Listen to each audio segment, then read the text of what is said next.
protocol to escort His Excellency.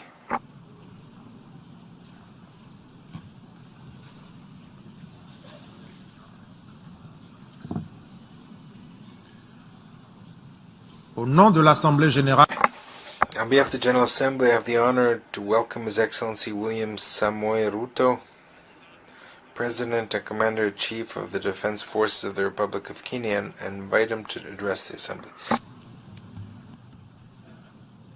Mr. President of this 77th session of the UN General Assembly, Your Excellency Saba Korosi, Secretary General of the United Nations, Your Excellency Antonio Guterres, Excellencies, distinguished delegates, I am grateful for the immense privilege to join Your Excellencies in this distinguished assembly, a privilege made possible by peaceful, democratic transition following free and fair elections in Kenya on the 9th of August, 2022.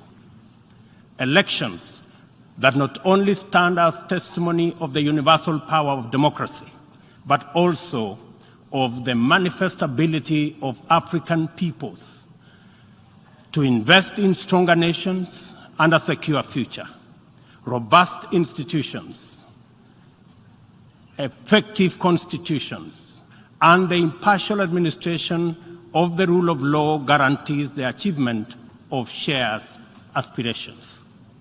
This 77th session of the UN General Assembly comes at a unique moment when the entire world is struggling with multiple grave challenges that include regional conflicts, the COVID-19 pandemic, the triple planetary crisis, food insecurity, and the rising cost of living.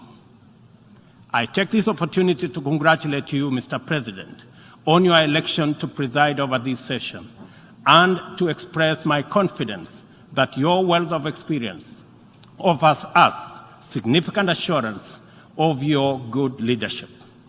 Your motto, solutions through solidarity, sustainability, and science, succinctly captures with particular resonance the urgent imperatives of our time.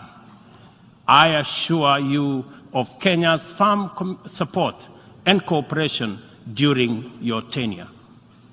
I further take this opportunity to commend your predecessor, His Excellency Abdullah Shahid, for his bold steps in steering the United Nations community and for ensuring its business continuity under the unprecedented circumstances occasioned by multiple global threats such as the COVID-19 pandemic.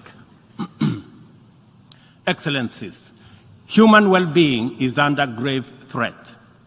The health of the planet requires urgent attention.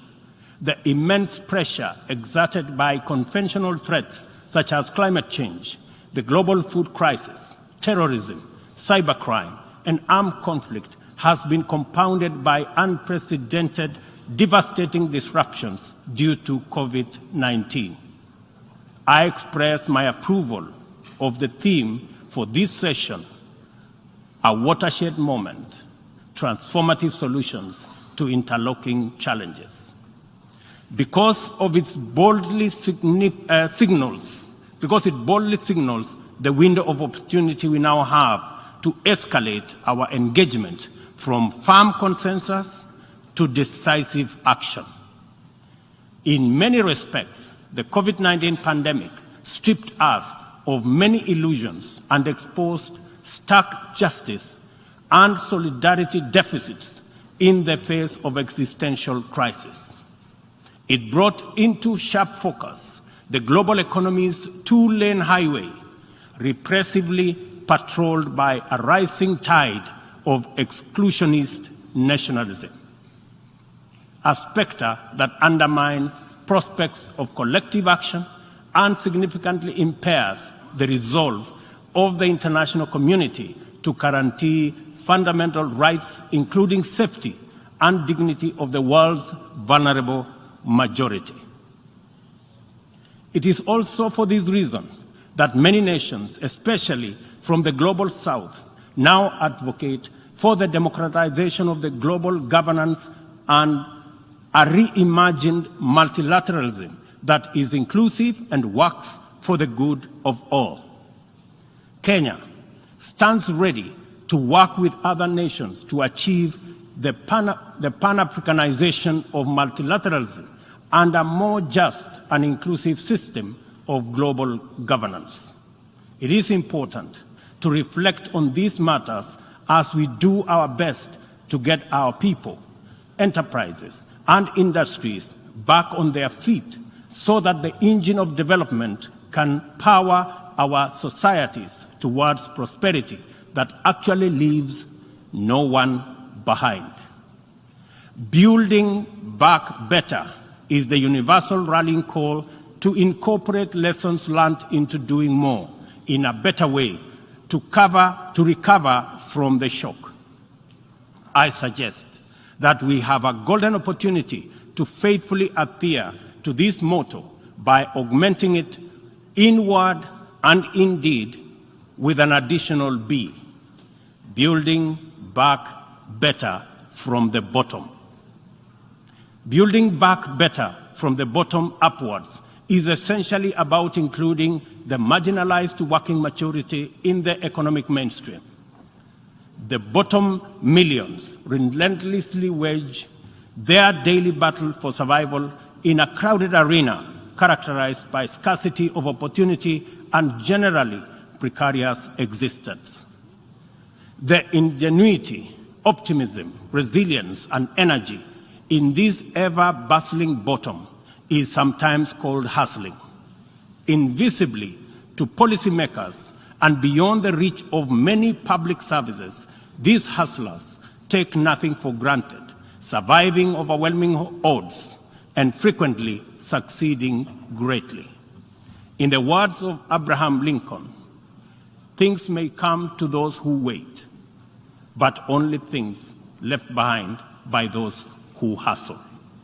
It is time to bolster the resilience of our nations, to mainstream these millions through deliberate strategies and efforts for economic inclusion by building back better from the bottom up.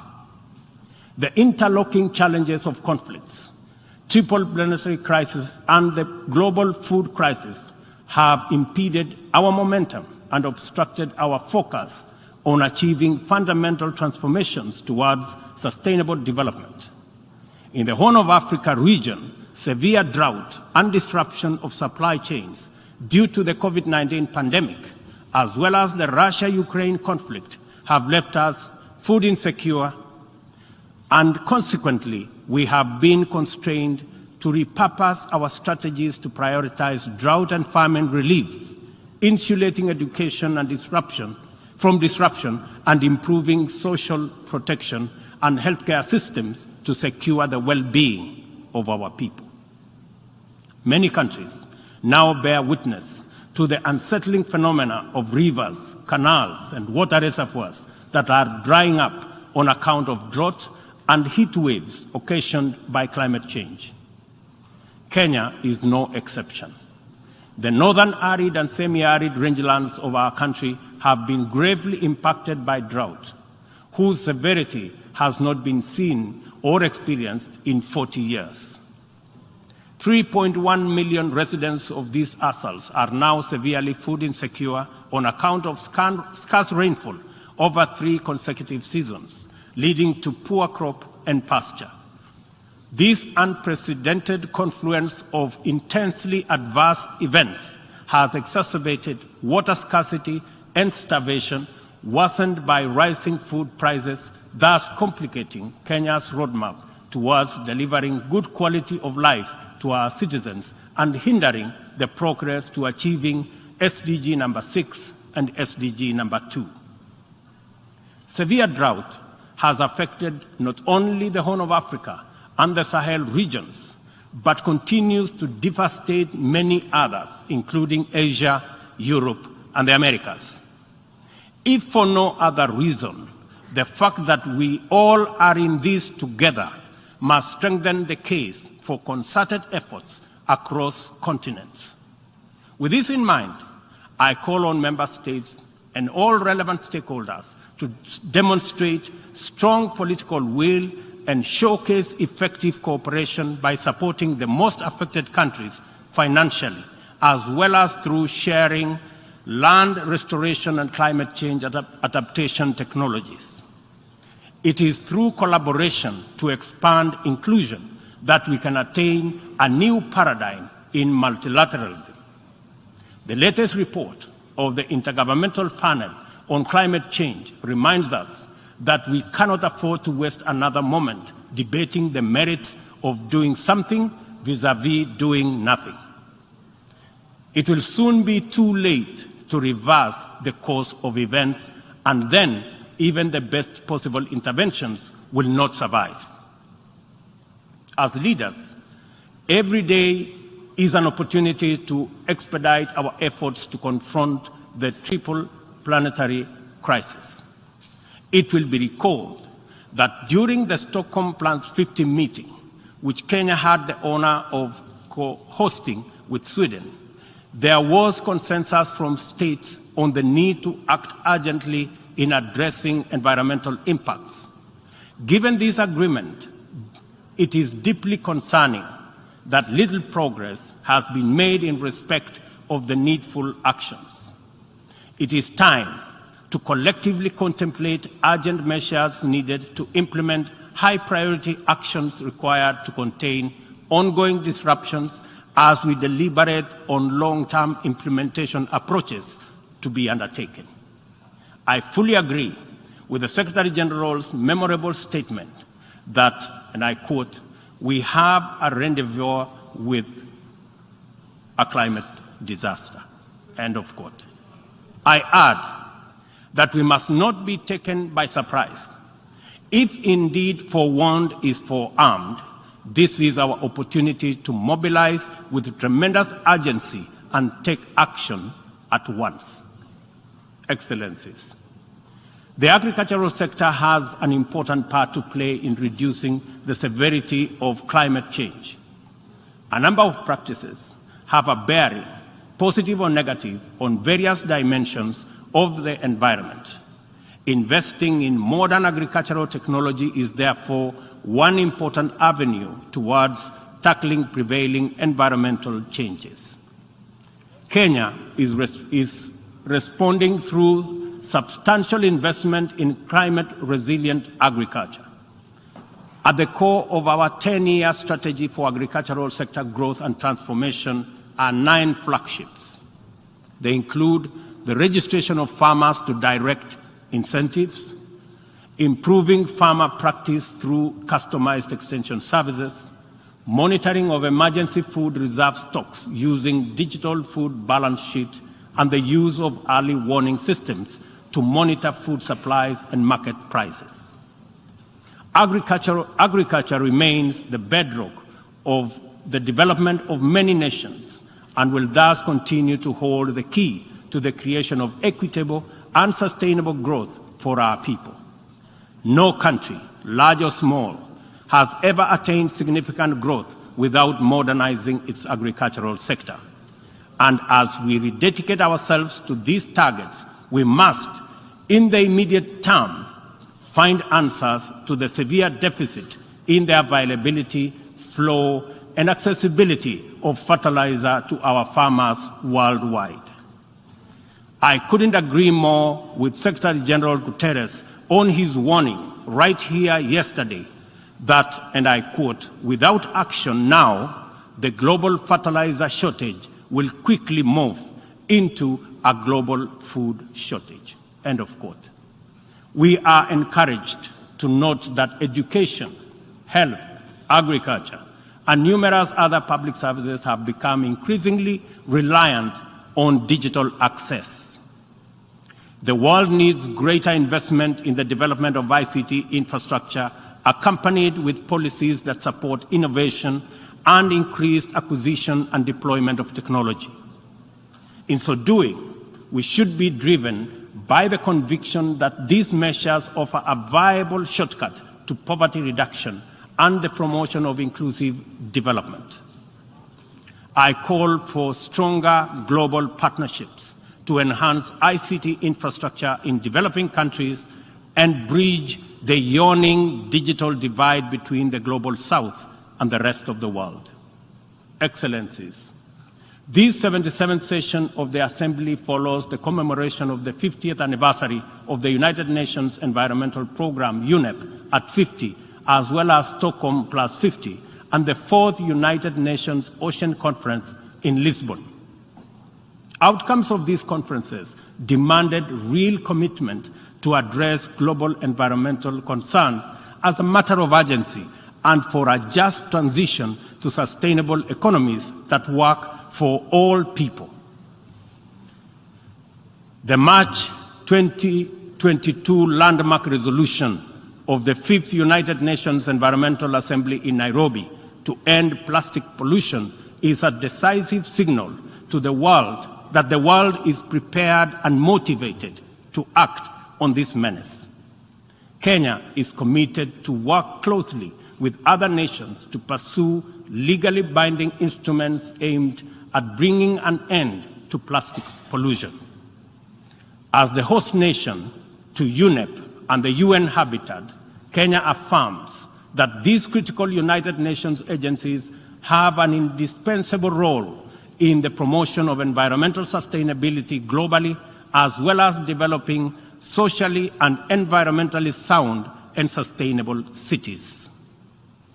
In keeping with its strong commitment to multilateral institutions, Kenya has made available more land for the United Nations office in Nairobi to facilitate the upgrading of its complex. I take this opportunity to call on member states to complement this contribution through enhanced financing to adequately modernize the UN facilities in Nairobi. Kenya remains a strong advocate for making the sustainable use of oceans and blue economy resources a development priority, holding the firm belief that significantly increased investment in this essential sector can end hunger, can also reduce poverty, create jobs, and spur economic growth. I urge the Secretary General to continue calling attention to the urgent need to develop this vital sector. In particular, I call on developed countries to invest in sustainable fishing, protect marine ecosystems, and share ocean-based climate solutions with developing countries. For our part, I am pleased to report that building on the historic 2018 Sustainable Blue Economy Conference in Nairobi, Kenya is reviewing its national blue economy strategy to strengthen community structures in participatory management of freshwater, coastal and marine resources and ecosystems. The strategy is expected to contribute to our economic development through food and nutrition security, coastal and rural development, and income increases along the aquaculture value chain. It also enhances maritime transport and tourism. We invite development partnerships to invest in Africa towards building capacity to sustainably utilize marine resources. We must rally together to make the best use of Africa's vast blue resources in developing our economies while meeting our climate targets. As we look forward to the 27th Conference of Parties to the United Nations Framework Convention on Climate Change, COP27, scheduled for Sharm el-Sheikh in Egypt, it is logical to expect that member states will shift their attention towards the development and implementation of frameworks for climate change mitigation. Accomplishment of pending actions by member states is essential for the implementation work that lie ahead. I therefore call upon all of us to urgently deliver on all commitments made towards climate change financing. On this matter, it is critical to emphasize that we are running out of time. Over the past decade, Kenya has sustained its aggressive pursuit for rapid socioeconomic transformation through three principal roadmaps. First is the Kenya National Vision 2030. Second, the formal long-term blueprint aimed at transforming Kenya into a newly industrialized, upper middle-income country, providing high quality of life to its citizens in a clean and secure environment by 2030. The second has been the Africa Union's Agenda 2063, and the third, the Sustainable Development Goals. Kenya looks towards tapping into a variety of resources to catalyze the achievement of these interlocking and mutually reinforcing objectives. The disruption and ensuing crisis due to COVID-19 pandemic compelled us to diversify our focus into new interventions, including economic stimulus program, a COVID-19 economic recovery strategy, and a COVID-19 socio-economic re-engineering recovery strategy, all aimed at mitigating the adverse impacts of the pandemic. I confirm that we have done the best of everything we could in the circumstances. Nevertheless, it is not enough. Kenya and the rest of Africa, like other developing nations, are in need of greater international partnership and cooperation to avert economic crisis in the wake of the pandemic. Developing countries, being heavily burdened by external debt servicing, run the risk of losing development gains due to the shocks inflicted by the pandemic and associated disruptions. I call upon global financial institutions and the international community to take urgent measures and release all existing financial instruments to provide much-needed additional liquidity and secure better fiscal space for developing countries like Kenya to enhance social investment, support climate change adaptation and mitigation, and address security needs and resolve development financing challenges. On behalf of Kenya, therefore, I join other leaders in calling upon the World Bank, the International Monetary Fund, and other multilateral lenders to extend pandemic-related debt relief to the worst-hit countries, especially those affected by the devastating combination of conflict, climate change, and COVID-19. Furthermore, I urge the G20 to extend and expand the scope of the common framework to suspend or reschedule debt repayments by middle-income countries during the pandemic recovery period. At this point, I would like this distinguished assembly to take a moment and consider the peace and security landscape, a landscape currently beset with multiple challenges, yet abounding with considerable opportunities. Our home region of East and Horn of Africa is in particular burdened by significant conflicts and challenges with implications for the region's development. We stand on the cusp of first opportunity for galvanizing confidence-building measures to generate and sustain momentum towards sustainable peace. In its role as an anchor state in the region, Kenya has sustained our investment in diplomatic efforts to find lasting peace in multiple situations within and beyond the region. Although some processes have yielded undeniable success, challenges remain.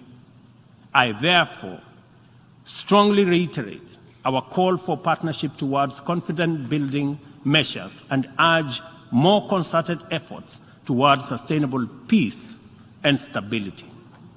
Kenya is currently serving in the United Nations Security Council. I am proud to confirm that our engagement over the last 2 years has prioritized regional peace and security, countering terrorism and violent extremism, peace support operations, climate and security as critical contributions to the collective efforts to build a safer, more prosperous and peaceful world. I am also proud to state that Kenya has continued to champion closer cooperation between regional mechanisms and the Security Council as an effective means to achieving international peace and security. Kenya continues to advocate the renewal of the Africa Union security architecture, which draws comparative strength from the highly productive complementarity between the United Nations, the Africa Union, and the regional economic communities. Working closely with the two elected African countries of the A3 in the UN Security Council, we are committed to finding a stronger Africa voice in the Council and achieving a consensus-driven, rules-based multilateral system. It is our manifest intention to see greater Pan-Africanization of the global agenda in order to make multilateralism work for the people of the world in their diversity. It is time for multilateralism to reflect the voice of farmers, represent the hopes of villagers, champion the aspirations of pastoralists, defend the rights of fisherfolk, express the dreams of traders, respect the wishes of workers, and indeed protect the welfare of all peoples of the global South.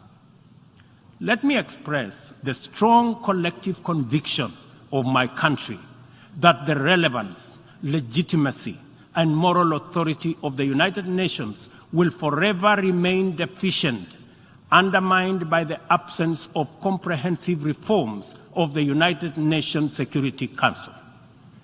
We therefore remain firmly committed to reforming the Security Council to make it a more effective, representative, and democratic global institution. Given the magnitude and variety of challenges the world continues to confront, a more fit for purpose United Nations is urgently needed, one that possesses the legitimacy and efficacy in dealing with threats to international peace and security. A just and inclusive world order cannot be spearheaded by a United Nations Security Council that persistently and unjustly fails the inclusivity criterion. Similarly, threats to democracy will not be credibly resolved by an undemocratic and representative Security Council. It is vitally important for this critical institution to reflect the values it is entrusted to protect, to defend, to uphold on behalf of humankind. We welcome the call by President Biden this morning for the expansion of the membership of the Security Council as a significant step in the right direction, and we look forward to building consensus for the actualization of the same. The COVID-19 pandemic severely disrupted health systems, seriously challenging the implementation of programs that are vital for the realization of health-related sustainable development goals.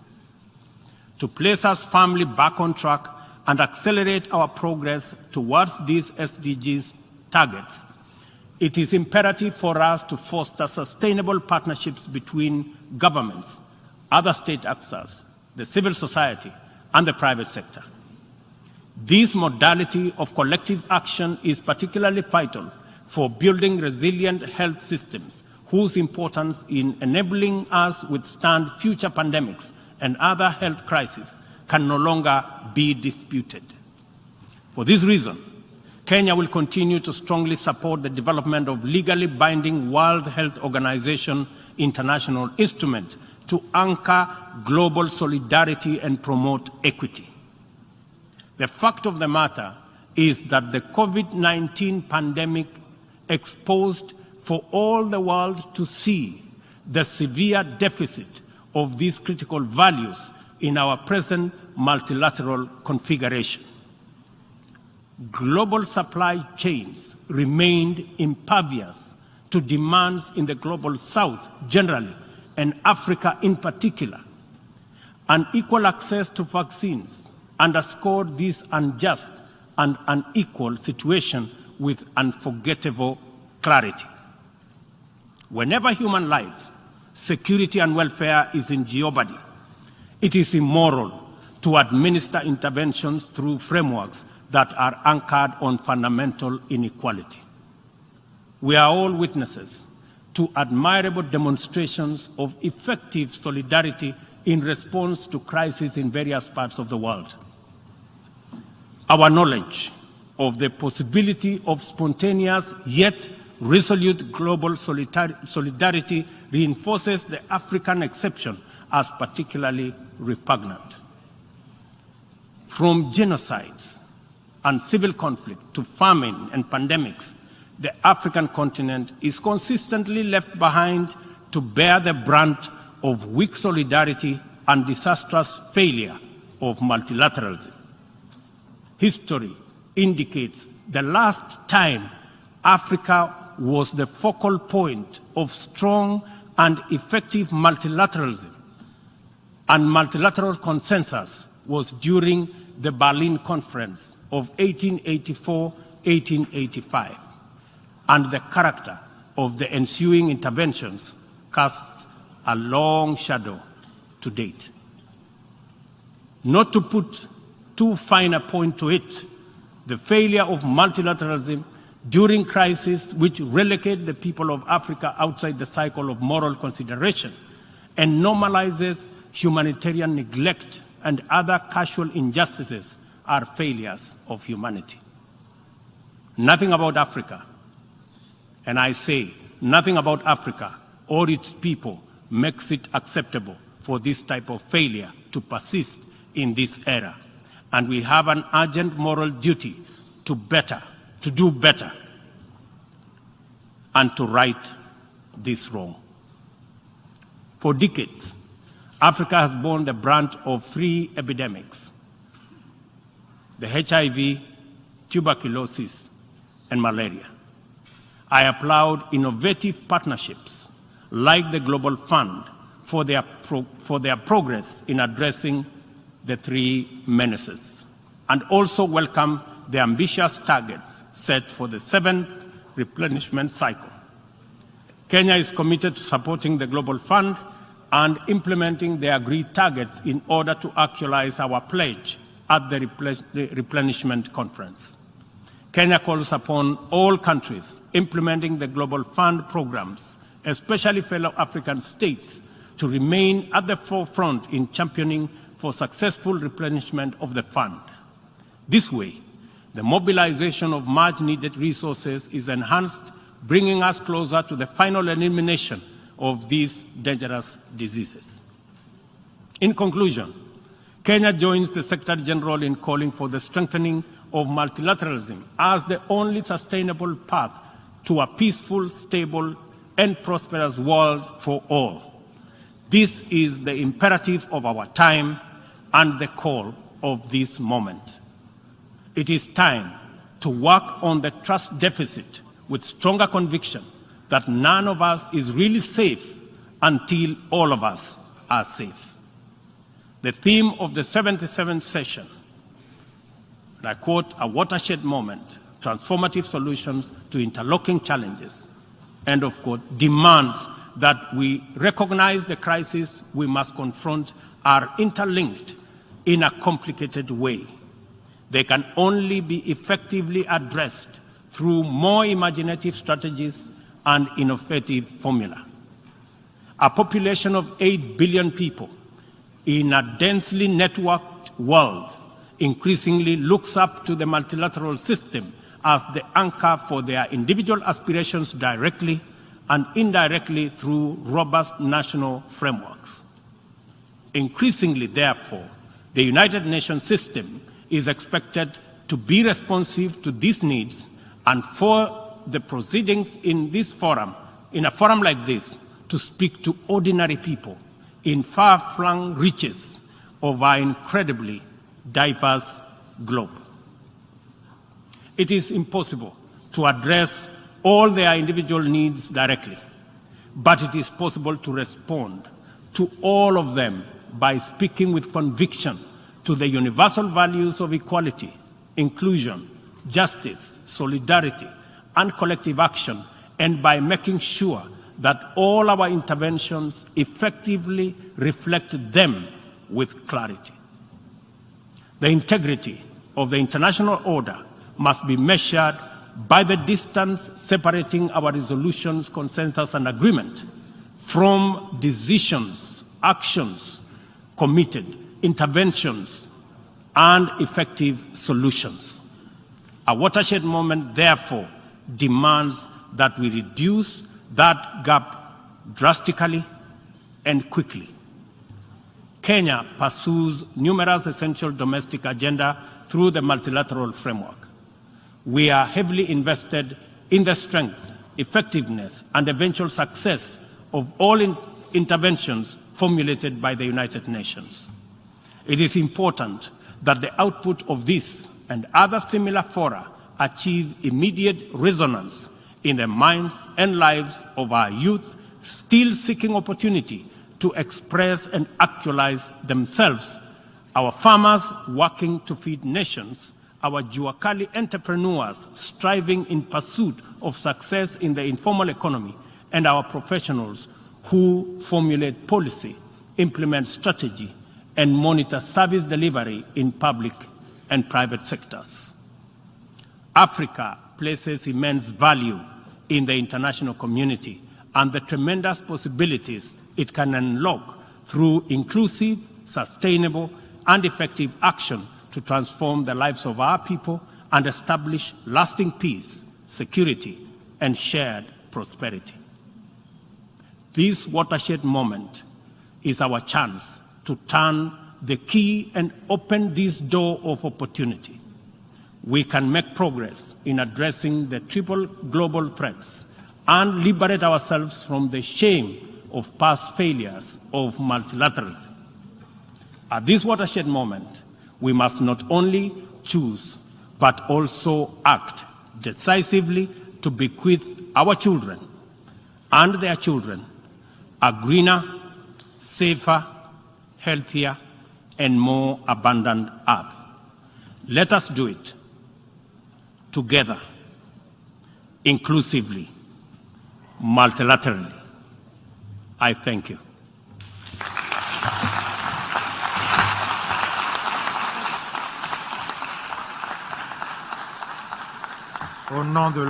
On behalf of the General Assembly, I wish to thank the President of the Republic of Kenya and Commander-in-Chief of the Defence Forces of the Republic of Kenya for his statement, and I request protocol to escort His Excellency.